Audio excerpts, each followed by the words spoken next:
Hello everyone, welcome on in. It is Betting Weekly Game Bet Match. It's the start of the Australian Open, the first major of 2025. And this is the Betting Weekly Game Bet Match, first round betting show on the matches on the ATP Tour and the men's singles at the Australian Open. Before we go into proceedings with Sean Calvert, our senior handicapper, for Because We Win, make sure you subscribe to the YouTube channel, Betting Weekly Studios. Loads of you have subscribed. We've hit our target of over 7,000 subscribers before the first ball is served in the Australian Open. So thank you very much for that.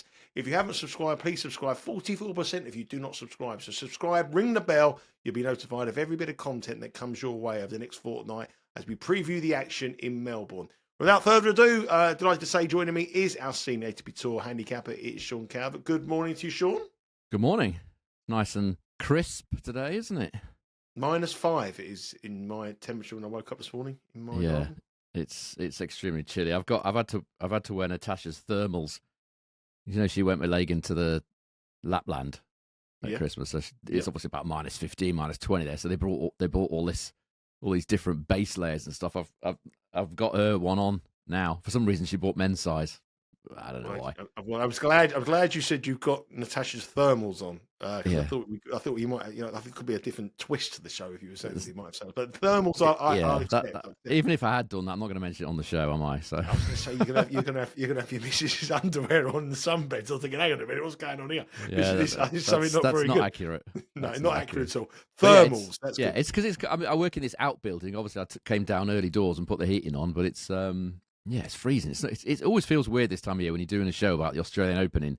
Sometimes it's 35 degrees and you're sat here -4 or whatever. It's a bit peculiar, but yes, all good. Yeah, can't complain. The weather in Melbourne isn't as hot as you said. We said on the preview show. It's not so hot.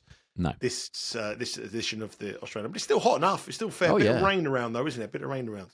Well, it's Melbourne. I mean, if you've ever been to Melbourne, they do say it's like 4 seasons in one day there. Sometimes it can go from 30 to about 20 and freezing and windy in the space of a few hours. It is very changeable in Melbourne, but I don't think it's rain as such. I think there's some thunderstorms kind of in the area. I don't think it's going to disturb play that much. Obviously, they've got a couple of courts with roofs or whatever there. So, yeah, I think the players will be looking forward to the fact that it's 26, 27 rather than 36, 37. And my phone has rung. This is unbelievable. Hang on 1 second. Hello? You got a house phone? Hang on. Hello? Hello? This is the content you've come for, isn't it? You're calling me from Virgin Media, Simon, yeah? Simon, I don't have Virgin Media. I'm going. Bye-bye. That's why it's calling. That is a fact. That is the first time the call has ever rung. And it is a spoof call. As I said to John yesterday, they will never, ever have a call ringing in this house, but we've had Virgin Media calling me to upgrade Virgin Media. I didn't even know you I don't had even have Virgin Media. Why have you got a house phone? Because I just got one here. I don't know. But they're calling me to upgrade Virgin Media, and I haven't even got Virgin Media. I think they're calling to sell you Virgin Media. That's probably more accurate. You know what I had around the house yesterday? Who? A guy selling double glazing. I thought it had gone back to about 1986. There's a couple of geezers walking down the street on either side, knocking on every door, trying to sell double glazing. I haven't seen that for about 25 years. Absolutely bizarre. Wow. Anyway, let's move on from the double glazing to mobile phone salesmen and to scam callers with the betting of the Australian Open. And we're going to start off with one of the matches that we discussed. I think there's about 5 or 6 matches we've got here. The action starts today on Saturday evening Eastern time. But all our matches are actually on Sunday, so there's no real rush really to get across the BetRivers website. Yeah, coincidence. Really. Yeah, so you got a day off today. You can go across to have a look at the bets. There's a load of markets available, but the matches that we think or Sean believes are the best value are all on Sunday. Okay, the first match we are going to discuss is the match between Arthur Rinderknech and Francis Tiafoe. They've met once before, 2024 in Lyon. Rinderknech won 7-6, 6-4, but the Frenchman has had a bad start to the year. He's lost his opening 2 matches without winning a set against Nishioka in Brisbane and O'Connell. Tiafoe got to the last 16 in Brisbane, but he got beat by Impetri Perregard, who also beat him in Paris in round 1 as well. And a bit of an indifferent year, not a good year actually. It's a poor year by Tiafoe standards. But he comes in here as a heavy favourite. He's -360, probably because of the form that Rinderknech finds himself in. Plus 270 for the Frenchman, spread 5.5, and the total 39.5. Yeah, I mean, I wouldn't be too concerned about early season form. It's so early in the season, isn't it? I've said before, it's crazy to have a major at this time of the year when the players have literally just arrived, unpacked their bags, and a couple of hits and a couple of tournaments. I wouldn't be too concerned if if your player hasn't won a match in the first week or two. That wouldn't bother me really. A lot of the players, because this is such a short turnaround, they're using the first couple of weeks maybe to try something new that they've been working on in the off season. It wouldn't really concern me, the form. So it just feels like this could be closer than the odds suggest. Minus 360 on Tiafoe. Rinderknech often plays his best tennis against the better players. If we look at what he's done against top 20 opponents, 10 of the last 14 times he's faced a top 20 opponent, he's taken at least a set, and 5 of the 6 times at majors. So he's shown himself to be more than capable of hanging with these guys at the top level, and at majors as well. I'd say 5 of the 6 times he's faced top 20 opponents, he's taken at least a set. So that immediately makes me think this is going to be competitive. If we look at the last 12 months at main level, that also suggests that as well. Rinderknech, service points won and return points won, total of 100. Tiafoe just 1 point better on 101. So none of this really suggests he should be minus 360. If we look at what Tiafoe's done in the first round of this major, the Australian Open, his first match at the Australian Open, he's only won in straight sets twice in the 8 round 1 matches that he's played in the Australian Open. That's no real surprise. Tiafoe's, he's only played a couple of matches as well. These guys are searching for rhythm. It's not easy to come in and play a major so soon in the season. The head-to-head, Rinderknech won the only time they played, which was on clay. I wouldn't have thought either of those two would particularly favour clay. And even on that clay surface, Rinderknech won 86% of his first serve points that day, which is a very high number for a match played on clay. So it all feels like it's going to be more competitive than these odds suggest. I've thought of about 4 or 5 different bets for this. It's been quite difficult settling on the right one. I've thought Rinderknech plus 1.5 sets, which means he's got to win a couple of sets. I was thinking about Rinderknech total player games, the handicap plus 4.5. All these things are decent. I'm going to go for the over 39.5 games at minus 106 for Bet Rivers. That's 1.94. It just feels like Rinderknech, he's got that big serving game. As I said, he won 86% against Tiafoe on clay on first serve. He does tend to play his better tennis against the best player. So I think if Tiafoe's going to win this, I think it's going to be a long one or a tricky one. It's hard to see Tiafoe knocking this off in anything like sort of an easy 3 or 4. I feel it's going to be competitive. Yeah, a competitive match to start with. Rinderknech against Tiafoe. 39.5 is the number, and we are going over on the total at minus 107. Another match with a high number on the total is Stefanos Tsitsipas against Alex Michelsen, which also starts on Sunday at 7 p.m. Tsitsipas is the favourite here at minus 177. Michelsen is plus 143. The spread is 3.5, and the total, as I said, over and under 39.5, with the favourite on the over at minus 120. Tsitsipas has had a year to forget last year. He hasn't really started that great this year. He struggled past Carina Busta in the United Cup. Then he got beat by Shevchenko very, very easily.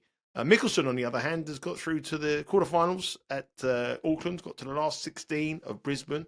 You can forgive him for losing in the match against Auckland because he played up against a decent opponent in Bassa Ferretti, who's been drawn in the first round against Novak Djokovic. But Michelsen is a player who's on the up, and I suppose Tsitsipas is a player that's on the down. They have met once before. That was last year in the first round of the Tokyo Japan Open. And Michelsen won a close one. He lost the first set 6-4, but he came back, stormed to a 6-1, 6-2 win over the best of 3 sets. Whenever I see Tsitsipas on these captions, I usually know that Sean Calvert will be opposing him. He's not your favourite player, and he's always very heavily bet and always very heavy favourite. And I think you're going to go for Michelsen at plus 143. I think it's definitely short on Tsitsipas, isn't it? I do wonder where Tsitsipas is going with his career at the minute.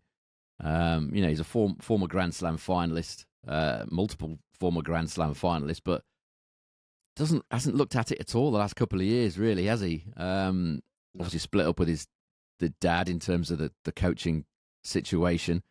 That was quite a long time ago. That was about last summer, wasn't it? Certainly, I think it was during the American hardcourt swing last year. And then after that, he talked about, he was interviewing supposedly these big name coaches, and nobody's turned up. He's still carrying on with a temporary coach. Excuse me, that he had last season. No one's come in. In the meantime, Djokovic has taken Andy Murray, and all these other coaches have moved on to sort of pastures new or whatever, and Tsitsipas is still carrying on with the temporary guys. It doesn't strike me as someone that's really striving to get back to where he was. It just hasn't got that feel about it. If we look at the stats, these two guys, last 12 months, outdoor hard at main level, stats favour Michelsen. Tsitsipas, 54% win rate, and the service points won and return points won, total of 101. Michelsen, 60% win rate and 103. So, statistically, in recent times, Michelsen's performed better on this surface at main level than Tsitsipas has. As you said, Tsitsipas started this season poorly, lost to Shevchenko as a minus $5 favourite in United Cup after edging past Carreño Busta in, I think it was in deciding set, wasn't it? As you said, Michelsen beat Tsitsipas in Tokyo on this surface, outdoor hard, only 3 or 4 months ago. There is a slight caveat on that. Tsitsipas did seem to be struggling physically that day with the humidity. That was what he complained about afterwards, that it was his first match in the Asian swing, I think, and he said he hadn't given himself enough time to acclimatise to the very humid weather. But even so, that day, Michelsen won 68% on second serve versus 48% for Tsitsipas. So he was much the better man, from the back of the court. It's not just Michelsen's biggish serve that did the heavy lifting for him. If we look at the last 12 months versus top 20 opponents on outdoor hard, Tsitsipas 1-6 win-loss. Michelsen slightly better, 3-7 win-loss. So there's nothing really there that suggests that Tsitsipas should be the same price today as he was in Tokyo. The odds are almost exactly the same. The worry for me here would be Michelsen is a little bit unproven over 5 sets in potentially hot weather. It's not going to be, as we said, it's not going to be very hot, but it's still pretty warm. Over the best of 5 sets, that would slightly put me off. But other than that, if you're not worried about that, if you're not concerned about sort of stamina and in the heat, then I think Michelsen would have to be the bet there. Yeah, Michelsen is a bet that drew my attention to. I think that's another one that could go long in as well, Sean. Over 39.5. Yeah, it could. Given Tsitsipas doesn't really break serve that often, yeah, it could. Yeah, that one there, that looks a 5-setter all day long. Another match which looks like it could go long, and Bet Rivers have priced it up. It was thinking the same way as me, is James Duckworth up against Domonic Stricker. Now, James Duckworth, a journeyman, an Australian player, always quite popular with the Australian supporters, and he's a player that I always quite like betting when he's an underdog, but he's a heavy favourite against Domonic Stricker here. Minus 130 you can get for Duckworth, the Aussie. Stricker is plus 106, spread 1.5. Total, as I said, very, very high, 41.5. Stricker has had a very, very bad start to the year. Hasn't won a set in his 3 matches against Humbert, Cobolli and Mannarino in qualifying in Auckland, and the 2 matches in United Cup. But Duckworth isn't a great player at all, so interesting one here. We know that Stricker has got a very, very big serve, and he's done well at the US Open before, and he played an epic match.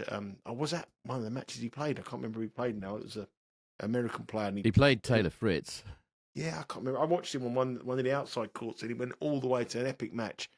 I think of it. I mean, he beat Tsitsipas as well, didn't it? The US Open. That was it. I was at that match. That was it. It was, and he collapsed on the floor. It was a tremendous, big server, and the conditions will suit Stricker here.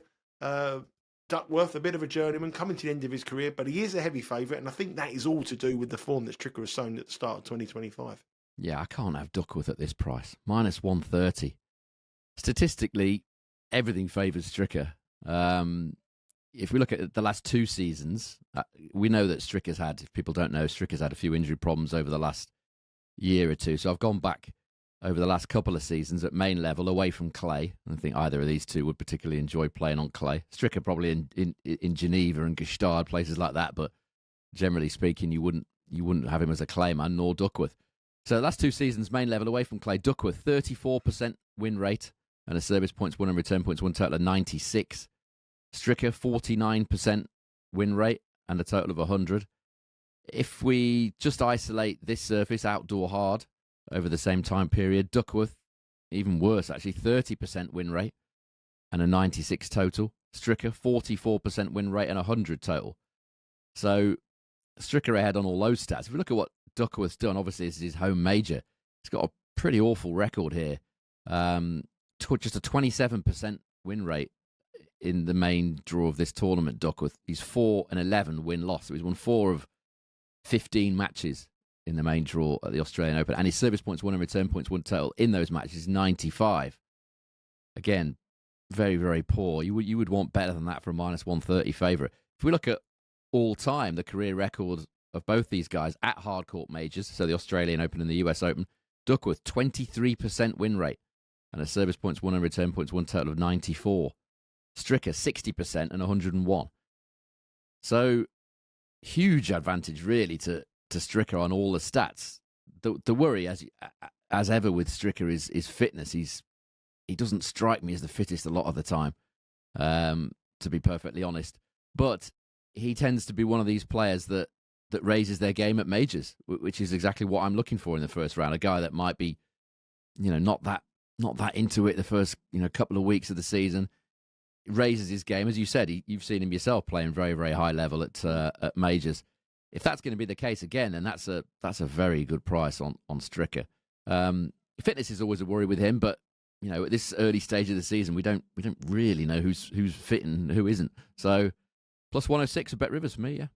He's got an amazing serve, and if he gets that serve going and the conditions are quick, I think he can quiet the crowd. Duckworth's going to have the Aussie support in the first bit, but I think he can quiet the crowd down with that big serve. Hasn't done much good so far, has it, with Duckworth? 4-11 win-loss at the Aussie Open. Well, not a very good record. Stricker +106 is an official play. Although all three of these bets so far official play, Sean. I'm a little concerned about Michelsen's fitness, but the rest will be official plays, yeah. Okay, so two bays. Next match, and that's at 8:10. Remember, with Bet Rivers, if you go across to the website, 8:10 Eastern Time, Sunday night, you can watch the match, if you bet on the match, and you can watch it live on the tablet, mobile device, or the home computer. The next match, Sunday, 11:20. And when I went through the matches myself, this was the one that I come up with as the best bet on the card, I thought. Good. As long as you're not going to say Altmaier, then good. Yeah, well, the money's coming for Altmaier. The money is actually coming for Altmaier. And I don't understand this at all. Now, Francesco Comesana is a player that made us a lot of money at Wimbledon. We bet him a couple of times at Wimbledon. He's done exceptionally well. And the US, he beat Rublev. He's a big-time player. He's done exceptionally well for us here on the show. He hasn't started the year in great form, but he's played some good opponents. He got beat by Bergs in qualification at Auckland, who went all the way to the final. Bassava-Reddy, who went all the way to the semi-finals. He got beaten by two good players. And he's up against Altmaier, who's also got beaten by Bassava-Reddy, Calvert Boehner. And the only win he's had this year, Altmaier, is against Broome, Charles Broome, the ranked 277 British Brit. player, yeah. Yeah, it's nothing. Altmaier is a player that is suited more to slower services. To clay, yeah, definitely. Comesana is a player that's performed at the US Open, performed at Wimbledon. And Altmaier's record here, he's never ever hasn't had a win. He hasn't had one win in his last 4 years, or 4 years he's played at the Australian Open. He's never had a winning match, never got past the first round. But yet, he's -129 and money coming from here. Comesana is +104, spread 1.5, total 38.5. I probably said it all for you, Sean, but I think Comesana's a great bet. Should we move on to the next one? Let's move on. It's a good bet, though, isn't he? He's a good bet, Comesana. Yeah, I mean, this is just another price that I don't really understand. Comesana, similar to Stricker, similar way of thinking. He's a guy that shows up and plays his absolute best at majors. Doesn't always do it on the main tour, the week in, week out grind. But he's certainly shown so far in his career on the quicker surfaces that he's a real, what you would call a Grand Slam bunny, someone that does show up when it matters.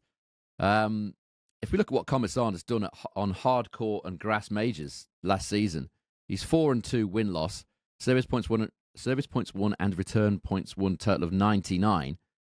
And that was against players including Ugo Humbert, Taylor Fritz, Lorenzo Musetti, and Andrei Rublev.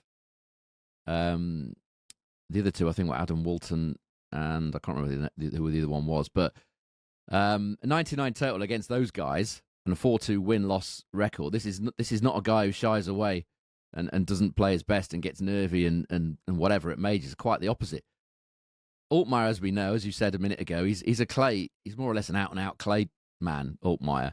But look at what he's done in hard court and grass majors in his career. He's 2-9 win-loss. He's won 2 of 11 matches, and his service points won and return points won total is 95. So quite a big difference there. Even if we look at main level, just general main level matches, last 12 months at main level, again, away from clay, Altmaier is an out-and-out clay man. Comesana, 50% win rate, service points won and return points won total of 98. Altmaier, just a 35% win rate and a 97 total. So I'm not really sure where this price comes from, and unless Comesana is injured and people know about it. If that's the case, then that's going to be a bit of a bad look for us. But I think you have to take this price, don't you? It doesn't make any sense statistically. It doesn't feel like he should be favourite, Altmaier. I mean, at best, this should be a 50-50. At best, I would perhaps have Comesana as a slight favourite. I'd have it the other way around. I'd have Comesana minus 129 and Altmaier plus 104. The only thing that does concern me is, as you say, once these prices go up, people are actually betting Altmaier. You can see the money moving for Altmaier rather than Comesana, which does tend to think there might be some kind of injury concern. But it is the start of the season. He has played. He hasn't shown any signs of injury. But when I looked at all the prices, that was the one bet I thought that's a bet, that Comesana plus 104. Yeah, the way he's played at Grand Slams compared to the way Altmaier's played. I mean, Altmaier's done all right at the French Open, but he's it's on clay. He has challenged. Didn't he beat Sinner at the French Open one year, or came very close to beating Sinner? Yeah, I took a set off him, didn't he? He was 2 sets to love up. I don't know if he actually won. Yeah, he did win it because we bet Sinner that year. We bet Sinner to win the fair. I'm sure I did. I know I did. We also, by the way, bet Gael Monfils to win Auckland last year. He's just won it this year. 12 months later. It's all about here and now. Don't worry about what's happened. We can't control what the past, but we can control the future. Well, and the future is looking bright, mate. Don't worry about it. Okay. Not as bright as your sunbed, but it's looking bright. It's looking good. That match is 11:20 Eastern time on Sunday. All these matches on Sunday. And the final match is also 11:20 on Sunday. And it's the Tour veteran David Goffin up against Benjamin Bonzi. Benjamin Bonzi ended the season pretty well with a tournament win. He's done okay to start the season. David Goffin's had an awful run. Lost his last 4 matches. Bonzi is minus 225. Goffin is plus 175. Spread 3.5. Total here is 37.5. They have met 3 times before, and David Goffin has won them all. All 2 sets to 1. They all went long. All in 2021 and 2022, and twice in Montpellier. And I'm sure, isn't Bonzi from Montpellier? Marseille, I think. Marseille, okay. We bet him in Marseille to make the final, didn't we? When I was there that year, he made the final, lost to Herkash. I think he's from Marseille, or close, very close to Marseille. But Goffin's won all 3, including 2 in France. All of them went the distance. If you played the Opens on the totals, you would have won on every single one. What's your angle of attack here? It's not often on this show. This might be the only time this has ever happened, actually, that I would be betting David Goffin. It doesn't happen often because he's unfathomable a lot of the time on the main tour. A good example of being what he's done so far, which is nothing so far this year. Two or three pretty ordinary losses, but this is a Grand Slam, and you do usually get a different David Goffin at Grand Slams than often on the main tour. I mean, the money's come for Bonzi. I mean, he opened at about, where are we here? He opened about a 1.73 minus 137 with a lot of firms. Now he's around about 1.44, something like that, minus 225-ish. I mean, that's a huge difference, and it's just a crazy price. On statistics, it doesn't make any sense. As you said, the head-to-head's 3-0, Goffin. Maybe not massively relevant because it was a little while ago, but it's still important. Goffin will know that he can beat this guy. He's beat him 3 times, and the service points won and return points won totals of those 3 meetings, 103 to 97 in favour of Goffin. So he's beaten him reasonably handily. Bonzi's actually only held serve 62% of the time against Goffin. And the thing that would worry me as a Bonzi backer, certainly at a price like minus 225, is that pretty much all his good work has come on indoor hard. Even if we look at the last 12 months on outdoor hard, I've had to take Bonzi's last 10 matches because he's not quite played enough, so I've given 10 matches for Bonzi. Last 12 months for Goffin. Goffin, 57% win rate and a service points won and return points won total of 99. Bonzi, 40% win rate and the same total, which is 99. So immediately, you got to be a little bit concerned about backing Bonzi at that price. He's actually lost, Bonzi, 11 of his last 16 matches against players currently ranked in the top 100 on outdoor hard. But on indoor hard, he's won 7 of his last 11 against those top 100 ranked players. So there's quite a big disparity between his indoor hard form and his outdoor hard form. His Grand Slam record isn't great either. Bonzi, 43% win rate compared to 60% for Goffin. I know Goffin's, approaching the sort of, well, not exactly the twilight of his career, but he's getting on a little bit. But he still performs at Grand Slams. His last 10 defeats, Goffin, at Grand Slams have all been to opponents ranked inside the top 40. So he doesn't lose very often at majors to players round about Bonzi's rank. So now that these odds have moved out the way that they have, plus 175, I think that's a very big price on Goffin. It's not often I'll bet Goffin. This might well be the only time. But yeah, I'll take that plus 175. Yeah, a huge move against the market there. Benjamin Bonzi, very popular with the bettors. David Goffin now out to a price at plus 175. We are going against the tide with that much going with the Belgian player at plus 175. So we have 4 official plays for round 1 of the men's singles at the Australian Open. And do you want to run through them, Sean? Yes, the one I just mentioned, David Goffin to beat Benjamin Bonzi, plus 175, 2.75. The over 39.5 games in the match between Rinderknech and Tiafoe, 1.94, that's minus 106 roughly with Bet Rivers. Where else am I getting? I'm scrolling the wrong way. Bear with me a second. Francisco Comesana to beat Altmaier. That's plus 104 chance with Bet Rivers. And Stricker, Domonic Stefan Stricker to beat Duckworth at plus 106 with Bet Rivers. Plus 106 is the price for Dominic Stricker. Plus 104. Head across to the Bet Rivers website, the app. 104 is the price of Comesana. Head across to the Bet Rivers website and the app to find out all those latest prices. And remember, you do have a day to watch this show. These matches are being played on Sunday, but there is action this evening on Saturday. Head across to the Bet Rivers website. You'll see all the different matches, 29 different markets. You will not find a better array of markets stateside than being offered on the tennis by Bet Rivers. Make sure you subscribe to this channel. As I said at the top of the show, if you have just broken 7,000 subscribers, amazingly, 44% of the people who watch the show do not press that subscribe button. Why don't they do that, Sean? Why don't they press that subscribe button? There's nothing to it. The only thing I can think is that people might not want to be bothered by dings and notifications and stuff like that. That's the only thing. Be bothered by dings and notifications. There's money to be made. Be bothered about dings and notifications. Press that subscribe button, ring that bell. Don't worry about the dings. You can silence it if you don't want to have no lie-in. There's not much point in having a notification if you're going to silence it, is there? Well, you can, if you want to have a lie-in, if you want to, you don't have to worry. You have to be dinging and dogging all night. Well, it depends what's going on there. But you can press the button. But just subscribe. Don't listen to Sean. Just press that subscribe button. You asked me why they didn't subscribe. I know, but I'm saying leave it. Just press. Just don't worry about the dings and dongs. There was dings and dongs going on my phone during this show, so don't worry about that. I'll carry it on. Just make sure you hit the subscribe button. Make sure you watch the channel. Give us a comment. Give us a like. Put your comments down there. Give us your best bets on round 1. Remember, on Monday, I'm on Betting Weekly Live at 11 o'clock Eastern Time, 4 p.m. UK, talking tennis. Rory Giovanni is also on Tuesday, so every day throughout Betting Weekly Live, we have tennis content coming your way. And also, myself and Rory have just done a preview show on the Women's Tour, as well as the best first-round matches on the Women's Tour as well. And we had to cut Rory's list down. He had about 14 different bets on it, so we had to cut it down quite substantially. Yeah. But there's a good show there, which is dropping on the show as well. And you can download the podcast on Betting Weekly Game Bet Match, Betting Weekly WTA, on your podcast provider as well. Also, myself and Sean will be back on Tuesday, looking ahead to the second round action in the Australian Open. And hopefully we go in there with a nice start to the tournament. Thanks very much, Sean. It's been a busy couple of days for you. Enjoy the rest of your weekend. You got anything planned? Any sunbeds? Any snowboarding? Any paddle? Anything doing?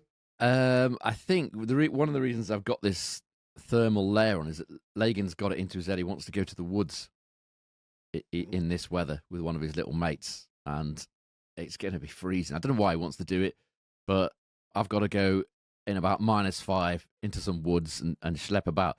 He fell into the brook last week when I took him there. You got those rope swings where you swing over the little brook or stream or whatever. He did that, fell in. So I had to had to go and try and warm him up, stop him from freezing to death. Done that many a time. Fell in the brook on the old rope swings. Well, but listen, think about it. So that's what I'm doing. When you're walking through, everyone's going to say you've been on holiday. You'll be glowing. Everyone will be freezing, and you'll be coming out your thermals looking like you just come back from a month in the Seychelles. I wouldn't say I'm glowing. This is just a normal colour. Anyway, good luck whatever you're doing this weekend. Good luck with your bets. Have a great time with your family in the woods, wherever you're doing. Have a great time, and hopefully we cash some tickets. And we'll be back on Tuesday celebrating our winners on the first round of the Australian Open. Take care.